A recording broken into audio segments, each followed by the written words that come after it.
What's up, family? Welcome back to the Stop Sinking Show, where we go from struggle to flow.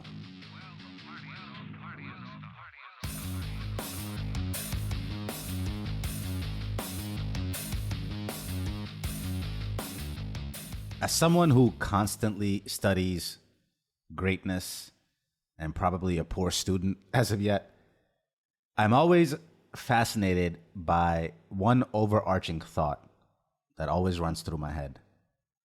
How do I get there? How did they get there? Before even that, how did they even define what there is? And how did they get clear enough on their there for it to be enough impetus to bend their actions in that direction? As a poor student still, I am constantly in awe of my teachers. I am at times discouraged and diminished by taking count of where I am with no clear idea of exactly how I'm going to get there. Especially since my there is still quite hazy and undefined, which is a whole host of issues I'll try not to labor in this episode. The first thing I usually consider is that I'm not as smart as these people. They know something about themselves or something about the nature of reality that I do not understand. And this fundamental consideration is probably what feeds my constant seeking and searching for what exactly it is that they know that will help me if I figure it out and find out that might help me unlock my capacity.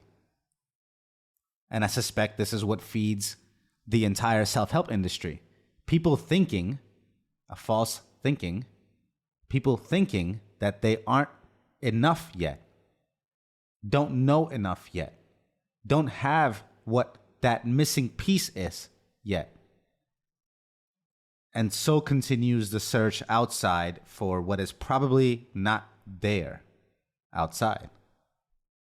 Then, of course, I move off the topic of intelligence and talent because something my girl has always reminded me is that there are people out there with a lot less knowledge, a lot less experience, a lot less of resources, a lot less of everything, but are still doing way more than what I'm doing or have been able to do so far. And there's no shortage of real life examples of people who seemingly overcame all the odds to attain their level of success. And I'm not trying to define success by any material sense. To me, a person who chases and develops their full capacity is a success. From the outside, that may appear as material success or accolades and accomplishments, but what fascinates me isn't the achievement or what they currently possess and end up with as a fruit of their labor, but the very fact that they first found an object of desire well out into the unknown, and maybe this fascinates me because that's where I'm stuck today, and then after finding that desire, they left the comfort of their backyard to trek into the murky waters to try and reach for it. That takes someone with an underlying and internal force within them.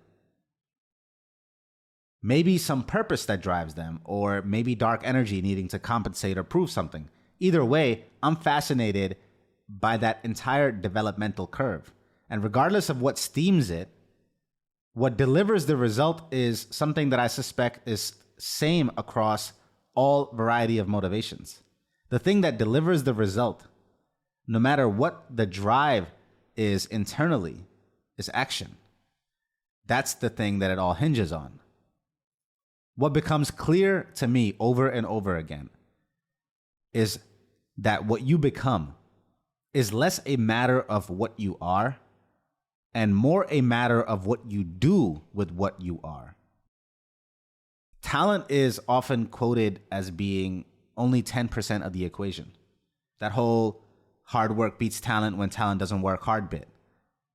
So no matter how intelligent I think I am or how much I really am not is definitely a factor, but only 10% of the factor of what it is that I actually become.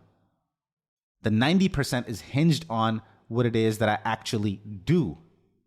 day in and day out, hour in and hour out, minute by minute. Because those are the same building blocks used by the people I am fascinated with. They didn't have what they have now drop in their lap, nor stumble upon it in their next learning. They built it, brick by brick. Like beliefs. Beliefs aren't found. They are developed. What you become, what will end up fascinating someone about you and how you got there, will be all the hidden parts that they don't get to see and appreciate. That whenever you had a choice, you made the one that led to your desired outcome. That whenever there was a possible distraction, you minimized. Whenever there was an expedient path, you chose the one less traveled. All these day-to-day choices and actions that end up mattering so much more than what you started out with possibly ever could. Think about it. Just in the sheer volume alone, your innate talent could not outrun the effect that your day-to-day actions have. You cannot rest on your laurels. You cannot win against someone willing to outwork you. It would defy the laws of physics. Effort compounds. Time spent towards anything will mold that thing into something. Because we are what we do. I say this even as a criticism of myself. And maybe in some ways I come full circle and credit myself with applying this understanding in many other aspects of my life. I say criticism first because in a pragmatic view, looking forward, any pace slower than fulfilling my capacity, heading towards fulfilling my capacity and what it is that I desire, any pace slower than that is a fault of my own, determined by the actions taken or not taken in the time frames that I just mentioned, day to day, hour to hour, minute by minute.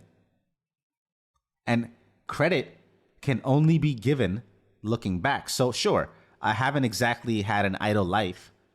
There's something to be said for the confidence your time spent on something gives you. Your compounded effort builds a moat around you.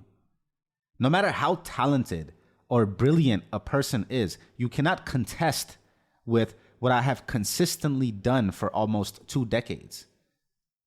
You would be either arrogant or overly optimistic to think you can. And this extends to my own realization of how you cannot rely on your talents to compete against those who put in work day in and day out, action in and action out. You are getting left behind in a real, serious, visceral sense. You cannot compete. My entire life, I ambitiously put myself in positions despite my age or my experience. And that led me to taking pride in realizing and often being told that I was ahead for my years. And having gotten older and having that pace slow down and not feeling the level of pride in myself when judging the development against my age now.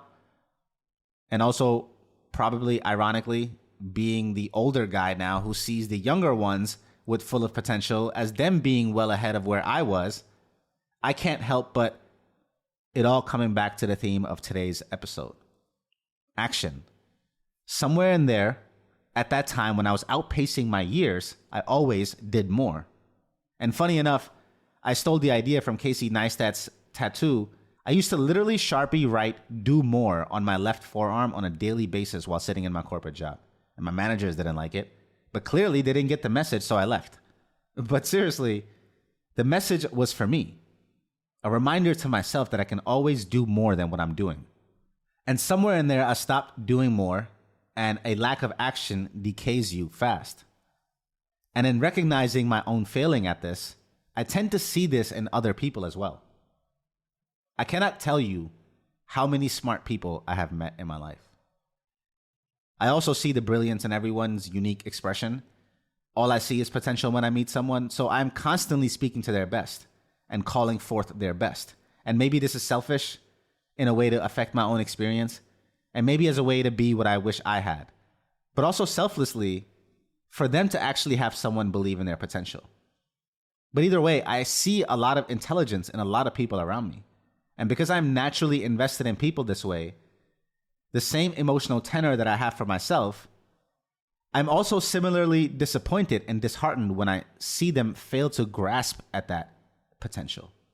I'm always saddened to see them discount their reach for it altogether, the same as I am when I see it in myself. And oftentimes I see it slipping away from them in one distracting action at a time, one misplaced priority at a time, one foregone opportunity at a time. And it slips away every moment you do not take claim of your next moment.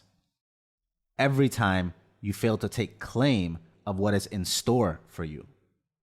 And the key to that storage is your daily grind.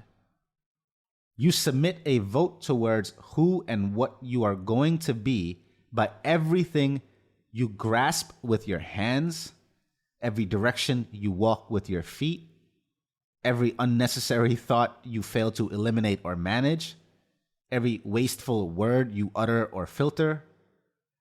All of this, when conducted properly, are the hidden parts not readily seen or accessible to a student like myself looking to study somebody great, looking to study greatness in general. And all these things that I cannot see are the things that underline the very trajectory of what leads to my fascination. All the mini action steps, many adherences to principle, many accordances to value. That's what leads to what looks like great leaps. Many steps at a time to great leaps. A lot of problems in life can be mitigated by just doing more. And yes, there's an art to doing the right things and sometimes doing less of the wrong things, but it all comes back to the same point: action. Self-directed, conscious, intentional action.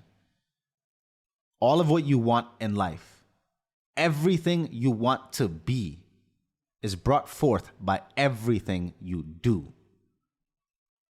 Do more, and you'll be more. Love you, family. Stay true, always. See you on the next show.